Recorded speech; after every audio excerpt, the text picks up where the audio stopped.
there was a particular moment that happened that made me really have to gather myself and think about my children. And that moment was me, my ex throwing my keys into the woods and me not being able to find them, staying inside the house, sneaking out the house late at night after the kids are asleep to go and try to find these keys. And when I did, I found them, I got my kids in the car, and I left. Welcome to Empowerista, a show dedicated to helping you show up and be seen as an entrepreneur. I'm your host, Alex Worley, the CEO of Empowerista, an award-winning producer and national TV host, seen on platforms like Entrepreneur.com, Amazon Prime, and Business Rockstars. These are the tips and truths to amplify your influence and income. Joining me now, I have Katherine Briggs. She's the founder and CEO of JemAdorn. Thank you so much for chatting with me today, Kathy. That's no problem. I'm so excited to be here and chat with you. Yeah, and we were just talking offline about how you go by Kat, Kathy, Katherine, and there was a time that you didn't really like your name, but you've learned to love it. I'm curious. I wanted you to save it for on air, but now I'm curious what the story is behind that. Yeah, so my oldest brother, he named me.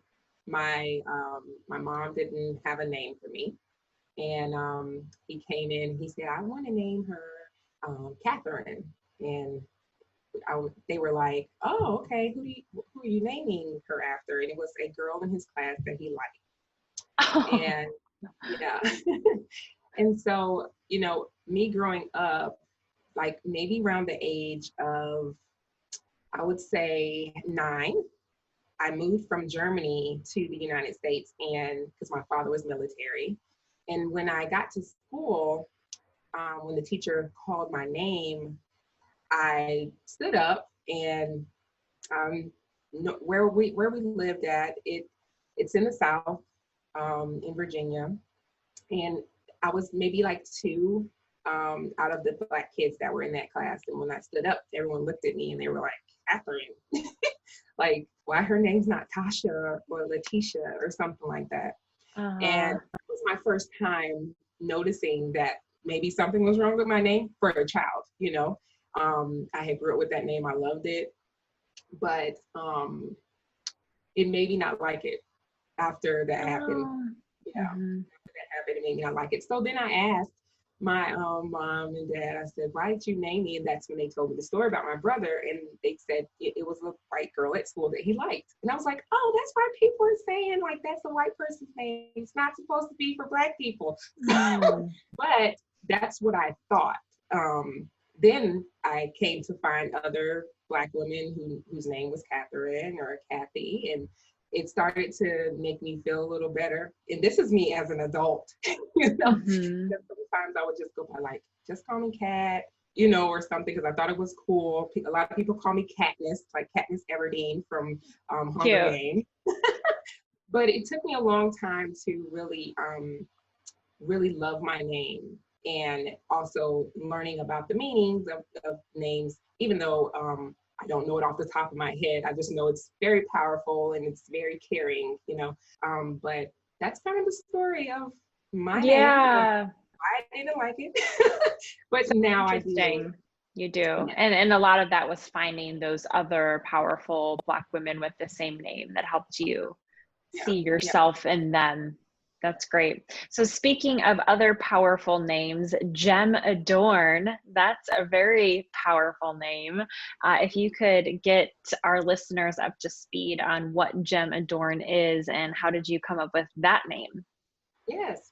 JemAdorn is what we call community commerce brand, where we sell jewelry that is our core item. However, it's a lifestyle brand that we're trying to roll out over the next couple of years. Our jewelry is very personable. It's also, I would say, something that I have really grown into in design. It's very different, I would say, as far as the pieces, which they tend to tell a story. You can think of charms, with Juicy Couture or an Alex and Annie bracelet or something that's very meaningful to you. However, our bracelet that we designed that is patent pending is basically a vision board for your arm. So we have vision boards on the wall that we have, but we only see them maybe when we wake up or if we need to go and get some motivation. However, this one is something that you can carry with you all the time to continue to remind you of where you're going, you know, what you've accomplished as well, just to continue to keep giving you the confidence to continue to pursue into your journey. JemAdorn. What a great idea. Yeah, I love it. Yeah. Dorn, that name, it used to be Jem and Adorn. But the first name JemAdorn came to me one day. I was laying in my bed and the name JemAdorn came, and I looked over to Terry and I was like, Terry, what do you think of JemAdorn? And he was like, it sounds weird. You know, that was the first thing, right? And I was like, I don't know, it kind of has a nice ring to it. I was like, I don't even know where it's coming from, you know, but I was like, I don't know, it just sounds good. And so I was like, well, what about Jem and Adorn? He said, yeah, that sounds a little better. And I said, well, I'm thinking of women, and I think of women as gems, as precious gemstones. They're precious even through all of life's ups and downs, all the scars on the outside, but on the inside, it's so beautiful, you know? And so I thought of women and all of the adversities that they go through or that they've been through, and just how we overcome so easily. Well, not so easily, but you know what I mean. But we're strong and we are capable of overcoming a lot. Yeah. And then I thought of making oneself beautiful. And that's what Adorn means, to make more beautiful. And so I was like, well, jewelry always makes me feel great, you know, because there's the story and even me getting to JemAdorn, but it just makes me feel good. And just the simplest of earrings, you know, and there's plenty of story, and I'm sure you'll get to that question later, you know, of how I even got here. Yeah, we can talk about it now. Yeah, I would love to hear that story. Awesome. I was a 16-year-old mom. I'll just start there. I was 16 years old. I was a pastor's daughter. I still am a pastor's daughter. And I was going to a Catholic school, and they told me that I had to, when I got pregnant, they told me I had to stay home because they didn't want the other children to think that this is what a family unit looks like. Oh, goodness. So I was at home trying to figure out, okay, how can I kind of stomp on the status quo of teen moms, you know, unmarried, whatever their thought was that was negative. I didn't want it to be negative. And so I was like, I need to find something, you know, a job or something like that to kind of help me to be able to take care of my son, and not for my parents to feel so burdened with me still being, I believe at that time I was in 11th grade. And so I went on the internet and I looked up a job, and it was talking about marketing, and I've always been interested in marketing and everything like that. And I went to the interview and I got in there, and they were telling other teenagers or college students left and right, thank you for coming, but we won't need you. Thank you for coming, but we won't need you. And I was terrified. I was like, oh my gosh, you know, I guess I'm saying the right things here, because they were asked questions amongst them all, you know, just to see if they would be a good fit. And so they got to me, and then they told me that congratulations, you've made it. And I'm like, okay, what am I going to be doing? You know? And so, and at the time I'm pregnant and all, big belly. And so they told me I was going to be selling knives door to door, Cutco. So I was like, oh, this is interesting. All right. And so they gave me my knives, and I would go door to door with a big belly selling knives, which was really weird. But I made it work. I love it. But I made it work. And so, so I would go and I would sell those knives, and that is what introduced me into entrepreneurship. From there, I started so many other things. I also took some other jobs as far as doing tuxedos at a place that used to do tuxedos in the mall. And so again, big pregnant girl, measuring men for their tuxedos for proms or their weddings, and driving and dropping off tuxedos and things like that. And when I was doing that, it made me realize that, and that was in Mitchell's, the formal wear place that I used to work, which is no more. However, when I was doing that, it made me realize that I didn't think that I ever wanted to work for someone else other than myself. Mm-hmm. You know, me being able to go door to door and selling knives was something that was really exciting to me, because it was on my own time and I could go whenever I pleased. And so doing that, me not having the finances to start my own or even having my own idea of a company, I decided to continue to keep going into what they call the network marketing space, which they say MLM. So I sold for a lot of different companies, where it comes from handbags to jewelry and just a plethora of things that I was able to take part in. And so at the age of 19, it was my first marriage. And I was young, going to the clubs, and I just met this guy, and I was like, oh, I love him so much, you know. And just a, happy-go-lucky girl. And I got into this relationship, and I had my daughter. I had her maybe a few months into the marriage, and that was, at that time, that was the most horrific time of my life. A very, very, very devastating time for me, where I lost myself. I didn't know who I was anymore. I was taken away from my family. I was abused on countless occasions, where I even had my daughter taken from me. She was actually kidnapped, but in the state of Virginia, if you don't have a court order, the parent can keep them and do whatever. So I didn't know where she was. I was breastfeeding at the time. So it was devastating. I was already losing myself, and then I lost my baby, and going to court at such a very, very young age, for 5 years, going to court. I did get her back. She was gone for about 3 months, and I did eventually get her back. But when I got her back, there was some things that really transpired while she was gone, and caused me to really feel like I was a complete failure, because she had suffered some abuse while she was there. Not from him, but from someone else in his family. And so when that happened, there was a particular moment that happened that made me really have to gather myself and think about my children. And that moment was my ex throwing my keys into the woods, and me not being able to find them, staying inside the house, sneaking out the house late at night after the kids are asleep to go and try to find these keys. And when I did, I found them, I got my kids in the car, and I left. And that moment that I left, it was very liberating. It was very eye-opening for me, because I didn't have to live that way, you know. And I know a lot of people don't have that awakening, but for me, I was able to have that awakening. And so when I had that awakening, and me getting my kids back, and me getting my life kind of back together, I started picking up on things that I loved. And one thing that I picked up on was makeup. And so I would go to neighbors' houses, or teens that were getting ready for prom, or other type of events for people in the military, because we live by military base. I would do their makeup, and I would get paid for that. But when I was there, they would always say, I love your jewelry, I love your necklace. And I'm like, okay, here, you can have it. I'm a giver.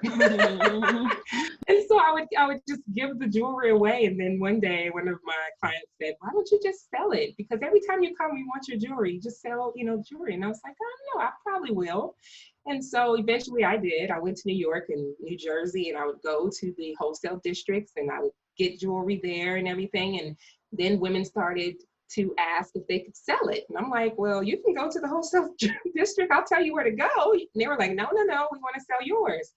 And I was like, I don't know. Let me try to figure out how to get into this, Yeah. Even though I knew the direct sales space, I was not thinking about social selling or anything like that, because there were pieces of it that I didn't like, in network marketing and MLM, and it has a lot of bad taste in other people's mouths as well, And so I decided to go out and learn how I could have distributors or ambassadors or, whatever the word, consultants.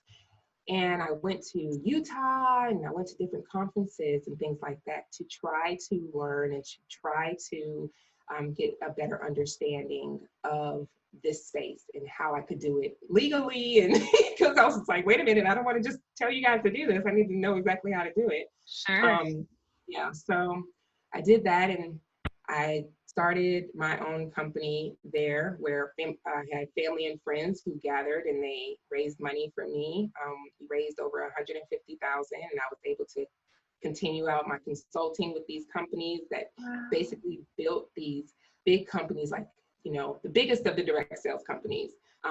They were able to help me there, and I was hiring graphic designers and designers because I didn't want them to sell wholesale pieces that I know that they could find or see somewhere else. I wanted my own designs made. So I hired designers in New York and in LA and wherever they were. And I also wanted to make sure that I paid attention to students that had gifts as well, so that I could help them to further their career as well. And so that's how the story got to JemAdorn, and me getting into this space. However, I had been building JemAdorn for about 5 years now. And we've had times where we were launching and then we were pulling back, and then we were launching and then we were pulling back. And there were so many different reasons in that time span of me stopping and going and stopping and going.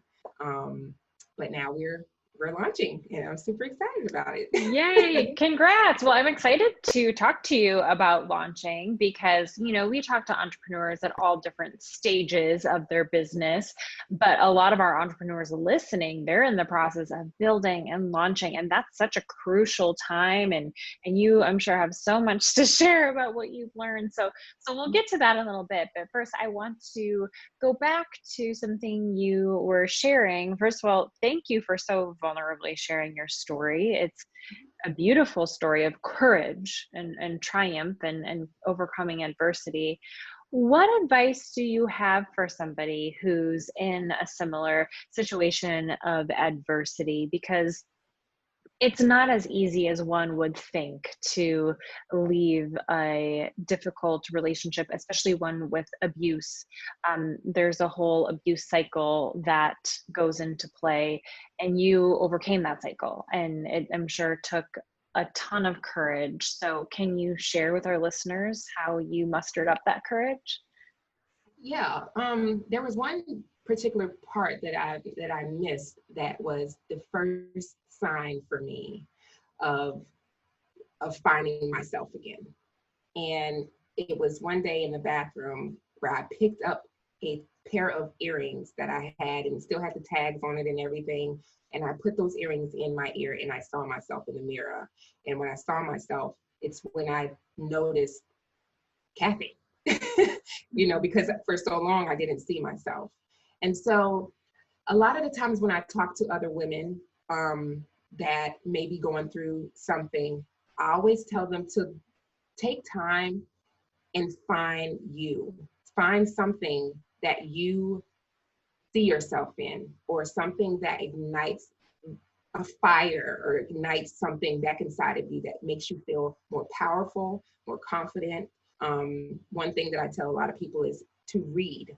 A lot of parents don't want, say that, and your kids like, even adults now, but reading another book of another woman that may not have been in that situation, but maybe it's a different type of situation, but she was able to find something that really ignited her to see herself again and to find the confidence to be able to move forward, not just, and moving forward means a lot of different things for different people.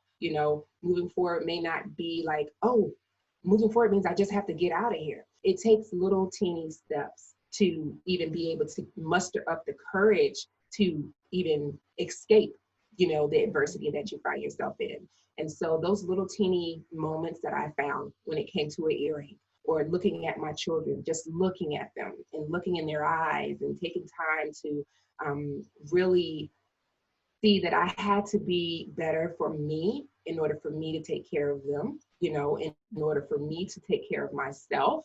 I needed to really dig deep and try to figure out what is that one thing that Kathy loved or Kathy loves. I would say something from my past is what really ignited my future. And that is something that I loved, which was jewelry and earrings. Barbie used to be the biggest thing in my life, and it still is. I love Barbie to this day. I love it. And, Barbie was a strength for me because Barbie could be whoever she wanted to be. If you wanted Barbie to be a doctor that day, Barbie was a doctor. You wanted her to be a nurse the next day or a teacher the next day or whatever you wanted her to be, she could be it, And that's what I had. And it's so weird to say I'm 37 years old, but Barbie is such a idol of mine, really. Even though it's a doll, it's a plastic doll, but I look at her and I see power, I see strength, I see you can be whatever you want to be. Something that they tried to instill in us as little children, but I still look at it now and having the courage to find something from way back in the day that can encourage someone, yourself today, I think is very important. Now we're around the same age. I'll be 33 in July. And when we were younger, Barbie was really criticized because at first it was just a blonde hair, blue-eyed Barbie. They've since taken a lot of measures to be more inclusive, include different races, even some different shapes and sizes, I believe. But to be honest, I haven't brushed up on my Barbie research, so I'll have to fact check that one. But how did that occur to you when you were growing up as a child, that Barbie was not inclusive?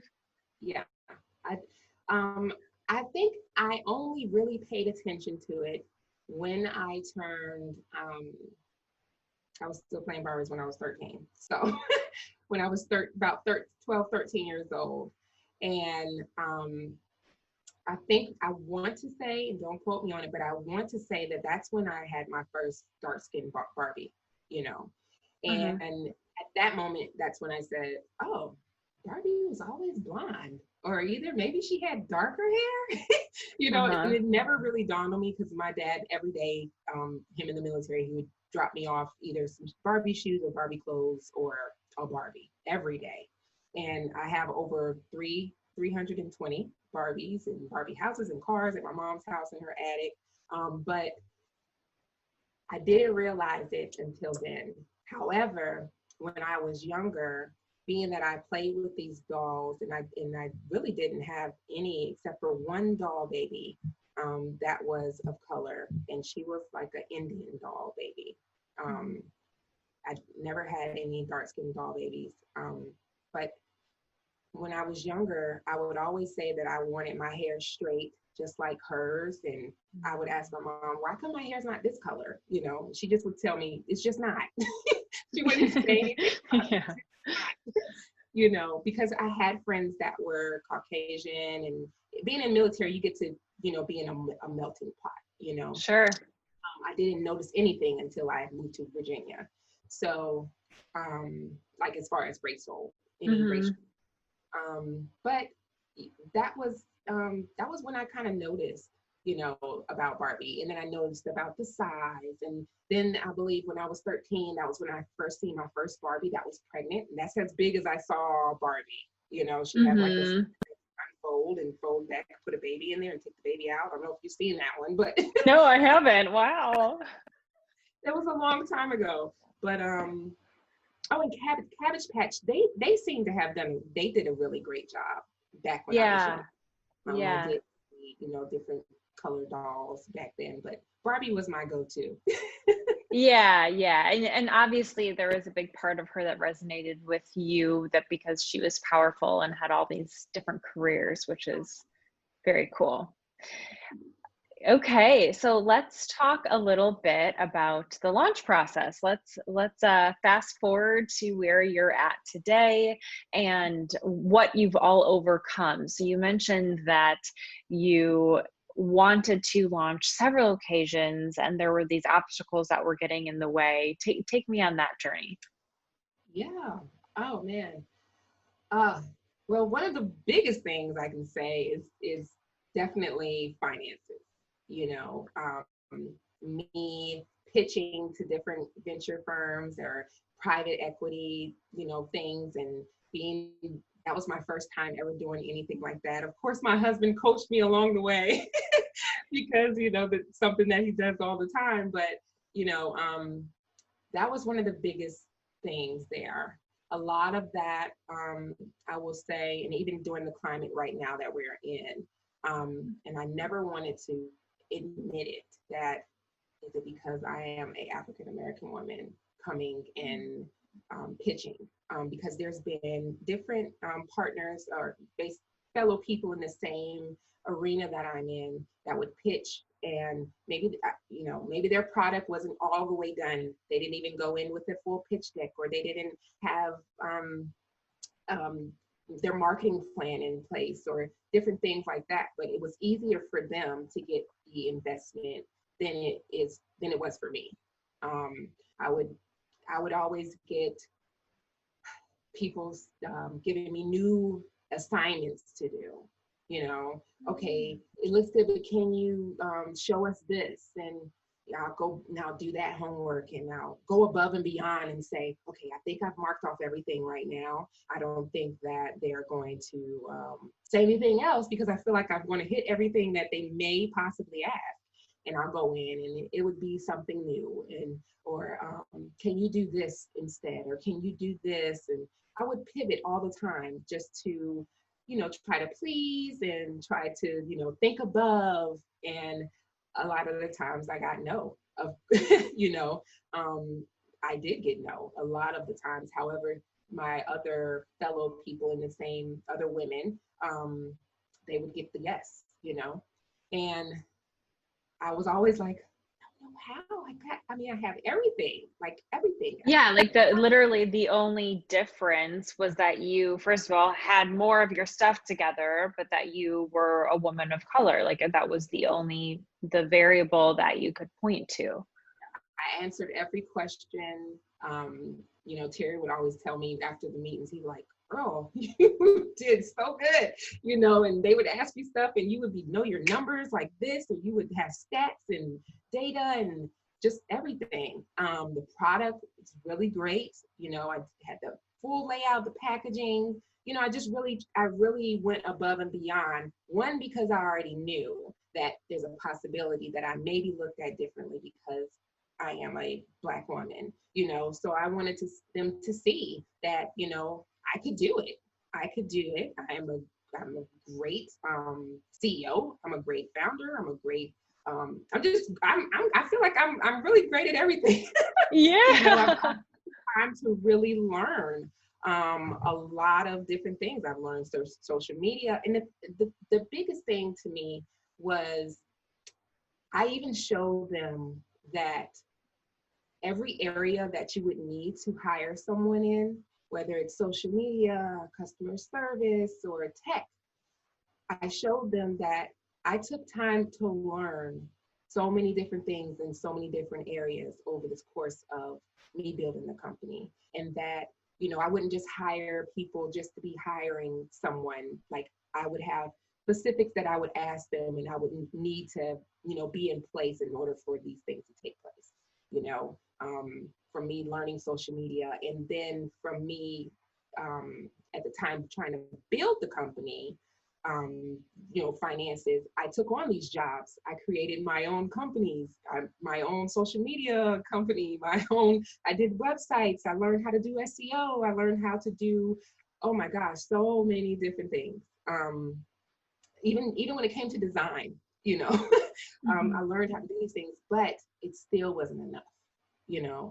And so just talking about the funding aspect of it all, I did it, even though I didn't get private funding, like as far as the venture capital funding or anything like that. I'm still on their books per se, like, oh, well, keep you here. And, if we need to, I'm like, oh, so I'm like quietly thinking, y'all come on and call me. Everything's happening right now. Don't you? What I did, me and my husband, last year, my husband does consulting a lot for other businesses. And so he was doing consulting for a pop-up, because we love pop-ups in LA, but it was a pop-up museum, and they had it there in LA, and they were looking for someone to do Facebook ads and just give them some insight into social media and different things like that. And my husband was like, I can't do that, but my wife could definitely do it. And so they brought me on, and I did. They already had an agency that they hired that they weren't pleased with, and I came on. I did their Facebook advertising and everything like that, and they were so pleased. Like, oh my gosh, like, where were you when we needed you? And so, I just, at that time, it was more so I gave out more than more than what was required, I would say. And so in me doing that and me wanting to serve, one of the owners, he asked me, he said, what are you doing? And I said, well, I have a company that I've been building for the last couple of years. So I talked to him about it, and he got really, really excited about it. And he's a investor, and he was like, I want to meet you, and you can just talk to me about it and everything like that. And he's a Asian guy, and he told me, he was like, I know it's really hard, to go out and seek investment and different things like that. And he said, I want to invest in you. And I was like, oh, great. Yeah. Great. So, with him investing was able for me to do the other things that I wasn't able to do in the first round of me learning how to launch. And just going back to the launch itself, funding was one of the major things, kind of got over that hurdle. But the other hurdle for me was being in the space and being one of the only African-American women to be in this space, and for people to follow. That was one of the things that definitely was in the way. We'll probably talk more into that later. But the other thing when it came to launching, and I think this is one of the biggest things that happens with people that have businesses or dreams, and they're trying to get them off the ground and in the startup phase, is being okay with your version 1. Your version 1 is something that I will say that you need, and it's not smart to try to skip over to be perfect, because it's something that will help you to be humble as well once you reach the level that you see yourself being at once you get there. That was something that I struggled with because I'm a perfectionist, and in doing that, it delayed me out longer than what I wanted. Because I would say, oh, my packaging isn't what it needs to be. Oh, my website's not, I need to be able to compete with them. I have to be able to compete with them. Or, oh, my social media, I can't afford, to hire these top models. And I mean, it was just thing after thing after thing. But once I realized, the moment that I spoke with someone one day, and he said, listen, people want to be able to go on that journey with you.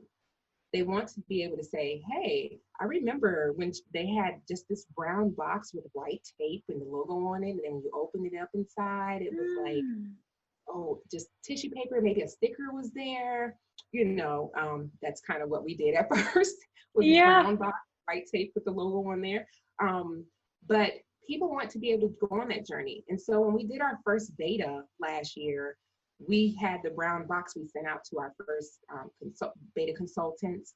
And one of the ladies messaged me and she said, I love it. This is so amazing. And I was like, you like the brown box? You're like, that's my version 1. It's going to get better. And I wanted to say like, no, it's going to be so much better. It's going to be good, Yeah. said that, it made me feel so much better and be like, you know what, Kathy, just get out there. You gotta grow. Yeah, You know, you gotta totally. grow. You know, there's always You this have to one get person. that feedback, you know, because you never know who's going to like the brown box, and then maybe you keep the brown box. Exactly. And so they were showing me the consultant that was talking to me at the time, which is a friend of mine. He said, look at this box that I got in the mail. I was like, oh, it looks nice. He's like, it's a brown box. And it has, you know, tape. There's nothing luxurious about it. Mm-hmm. You know, he said, however, I love the experience. I love the experience. So he was like, find an experience that your customers can have when they open that box. It doesn't, you know, my husband says all the time, he says, low cost, high impact. And I've been taking that with me on everything that I do. If your website is not where you want it to be, allow them to have a journey in that website with you, with the brand. And, you know, maybe you put maybe there's something that you can place into your email marketing, you know, that can really connect with your customers, or even in your social media, you know, find other places where you can really place your brand messaging, your heart into, where they can feel that that you're hugging them. And that's a book that I love. It's called Hug Your Customers. I can't remember the author, but it's a really great book, you know. And when people can start to feel that, not just that the product is great, but that the company understands them, you know, or that they feel some sort of connection to them past the product, that's where, you know, you flourish, I will say. And I had to learn that. Yeah. Okay. So you are launching this summer 2020. And what made you go, okay, we're ready. This is it. This is the season we're going to actually launch? Well, one of the main things was me having a new investor and me not wanting to fail him, number one. However, I would get so many messages from the beta consultants that had joined me last year, and they would say, are you coming, when are you coming out, you know, or different things like that. But what really pushed me to say, you know what, I got to get this out here. I hired some new designers, and with those new designers that I hired, oh my, they came from Henry Bendel, who closed down last year, I believe. They came from Henry Bendel, and they used to work for Juicy Couture and all of the brands that I loved. And they were able to take the first vision that I had, they were able to take it and really expand upon it.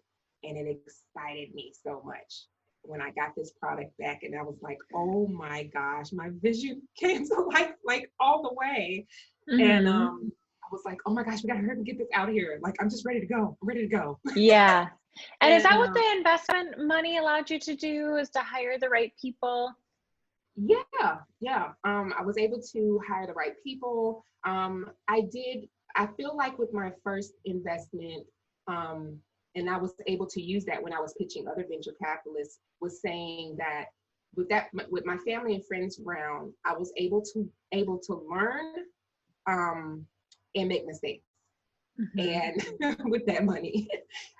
So with my new investor, I didn't want to have those mistakes. I have one mistake that I had, but it wasn't my doing, I will say. Well, there's always still going to be mistakes. Yeah. There's always going to be mistakes, but there was one that, you know, and I'm always, because I'm so frugal, you know, when it comes to same, yeah. You know, so I'm like, that was you guys' decision.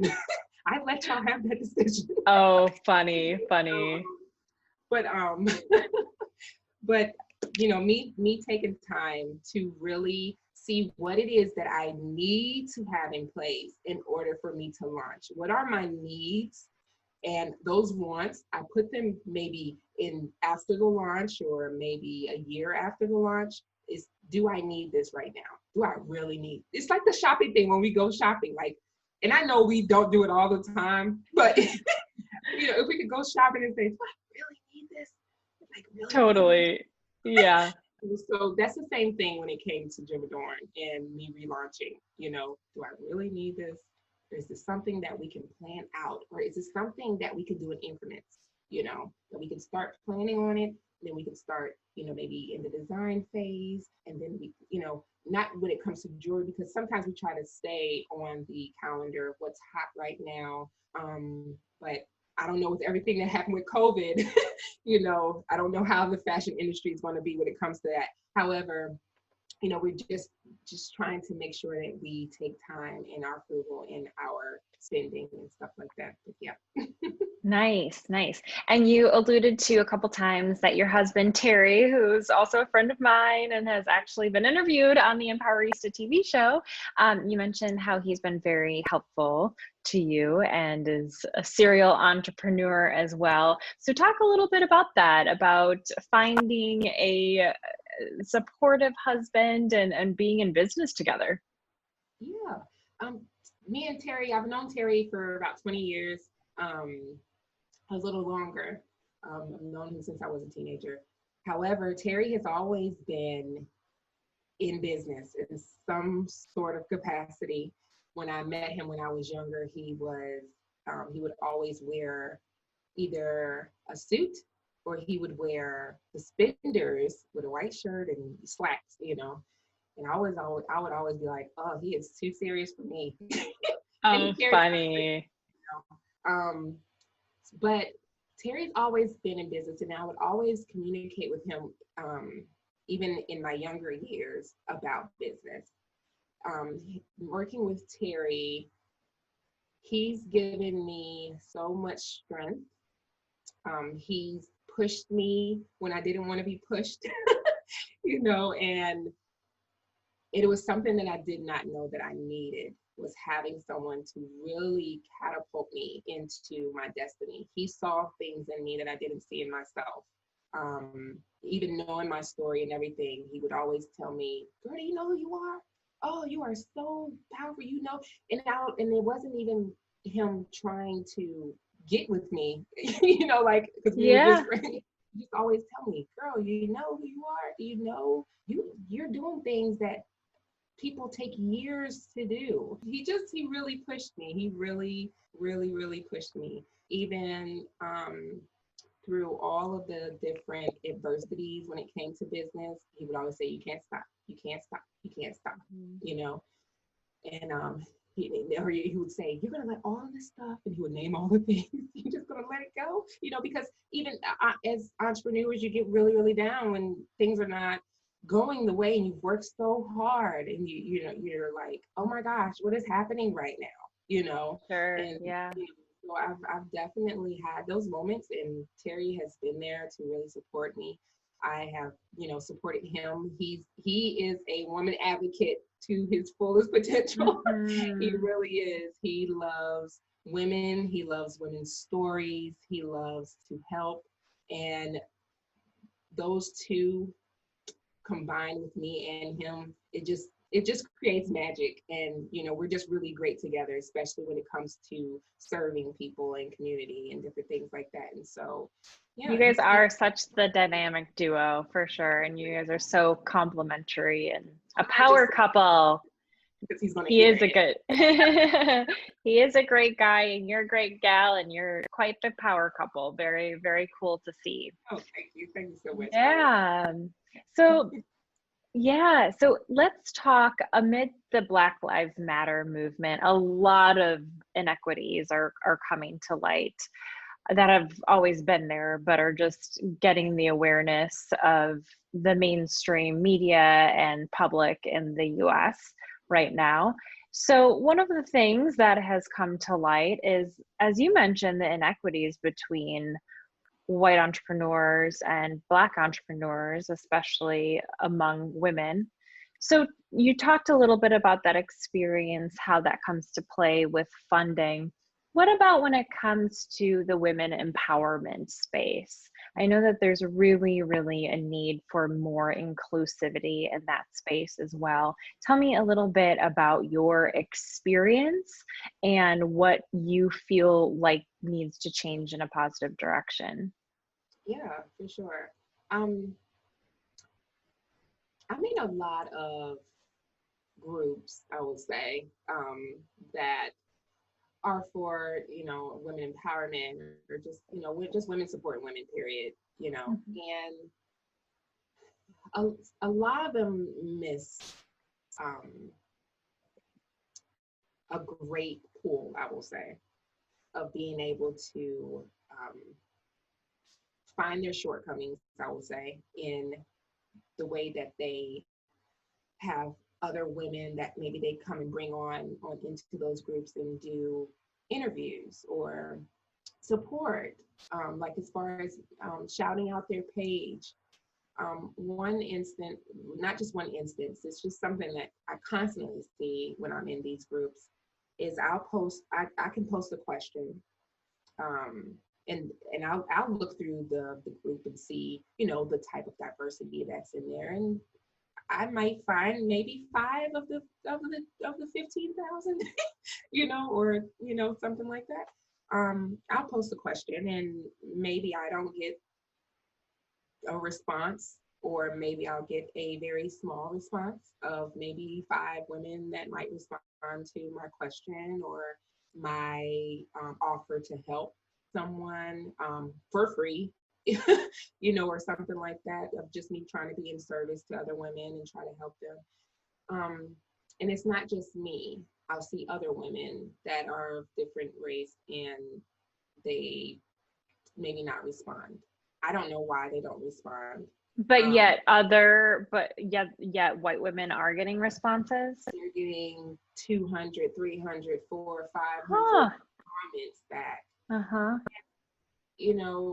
It's kind of, it hurts. I'll say that. I bet. Yeah. Yeah, it hurts. However, you try not to think like that. You try, especially me living in the Confederate state. I'm visiting here now. This is my mom's house that I'm up here interviewing in.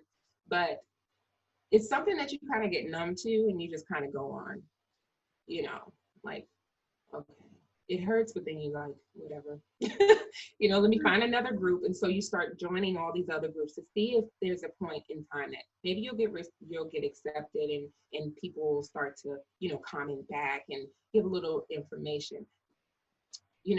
Some people are saying like, oh, well, maybe we just don't like your service, or maybe we just don't, want to comment, or, and they're not really thinking on what the woman is saying. If she's saying like, I can put in here and say, hey guys, I need some advice on some keywords for my business to put in SEO or something like that. And it's something that if this is a group for technology and women web designers, or or things like that, you would think that someone would just say, oh yeah, I think a good keyword, here's my advice, or whatever, but it doesn't happen like that. And just for people to not, sorry, my computer's acting like it's about to die. I'm sorry. Oh yeah, no worries. I forgot to put the plug inside.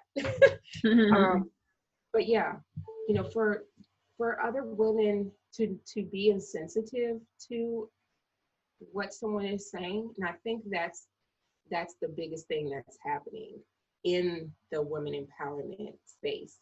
We talk about women empowerment, however, and this even goes past the color right now. We talk about women empowerment and then we down women when they come in and they say, let's just use the space that I kind of fall in with my business. If someone comes in and say, hi, I'm Stacy and I'm in network marketing, and I'm here to learn about social media and how I can better present myself and blah blah blah. Someone will come on there inside of the women empowerment group and say, oh, that's not a real job and you just work for people and it's a scam and it's da da da da da da. And I'm like, how is this empowering this person? Yeah. She's unempowered her, and it happens so much that it breaks my heart, no matter what it is. But, especially right now in the climate that we're in, for people to be insensitive to other women in whatever journey that they are in their life is very disheartening. one of the in them being insensitive, I think that that's where people, even in the women empowerment space, they need to learn empathy. And there's different forms of empathy that I've learned of, but when you can, if you're in the women empowerment space, I think that is one of the biggest things that you need, and that's for other women. Forget about your own situations, but empowering the other woman in whatever she's going through, is something that we really need to pay attention to. And it's so simple, because that's what we say. We say that we're here to empower one another. We're here to help you get up the ladder yourself, and then someone helps me get up the ladder, as long as we're able to really find some sort of, what's the word I want to use? Camaraderie? I can't even say camaraderie. It, like, camaraderie. Amongst one another, that's the biggest thing. But, when it comes to the African American community, we don't feel involved. We don't feel that those spaces are for us. Even though we follow a lot of people, a lot of very well-known coaches or different things like that. When they have these events, we don't feel that it's for us, so we won't go. And if you pay attention to those events, you may not see that many people of color there at all. It may be one or two that just mustered up the courage to just go, However, we don't feel included, mostly because maybe we're not on the pot. We never seen ourselves, heard a tone that might make you think, is she Black? We're like, okay, that's a Black girl that's talking right now. We don't see that, we don't hear that, so we don't feel that it's a place for us. However, we love the content, we love to support, and that's the thing, they're missing out on the support that they could get from the Black community. Yeah. Being inclusive, not just being diverse, because that's a big thing that people don't really understand. You having a diverse team, that's great. You having diverse models, that's great. But if you're a corporation, what voice do they have, in the company? What voice do they have while they're working? Do you guys have a committee, where people can feel like, okay, this is not just for right now. I think even with the influencers right now, I saw something today where they said, oh, well, the influencers took their Black squares off now. It's over. Now they're back to their regularly scheduled content. They just wanted to be a part of the movement that was happening right now. Now they're back to their normal feed, and the thing that me and Terry, we always say is, we're not a trend, we're not a trend, it's that, and, we want to support, and we do support, and we want that support back. We would love it, we would love that support back, if you feel that, maybe the website, and this is something that I talked to Terry about the other day, if someone's website is not as great, or their social media is not as great, or you see something that maybe they could do where it can look better, be a helping hand. You know what I mean? If you really want to say that you're helping and you want to support in those ways, because they will accept it, because they want to grow. They may be only doing what they can, or what they know, or what their finances help them to get to when it comes to being able to be educated, or different things like that, as far as maybe different platforms that people have their teaching courses on. They might not have the $4, not $5, $7, $800 to learn something, but if you can guide them to, hey, there's a great website that I think you could really use, you know what I'm saying? Or, just the little things, the little list of things. And these are questions that are asked in these groups that are not getting answered. And I find myself typing away, like, here, this is all the stuff that I know, and it's really disheartening. It really is. Well, thank you for taking the time to share your experience and give listeners ideas of what it is that we can do. And I know that, I have women of color listeners as well, and they share your same sentiments. So it's great that they can see themselves in you, and together, I think it's something that we need to push more toward. So thank you for being a part of that. So the last thing I would love to talk about is network marketing, because I think you are the first entrepreneur that I've had on the show that has been in the network marketing space. So you have been in this industry both as the person that's working for a network marketing company, and now you've created your own network marketing company. So can you give us some insights into both sides of those things? Yeah. Network marketing, it has its great things and it has its, like, oh, I don't really like it. It's a little icky. Yeah. However, of course, those are kind of going towards, the type of companies that you're in, and paying attention to the different compensation plans that they have. Network marketing for me has, of course, with my story before about me being able to help take care of my son at 16 years old. Network marketing has been something that I feel has been a piece of me in different areas of my life, whether it was for me to be able to pay for my daughter to go to dance, or whatever it was that I needed, or, hey, let me sell a couple things right now, let me add a little extra cash into my pocket. It's definitely been really good. That space in itself can come across in the community kind of cultish a little bit.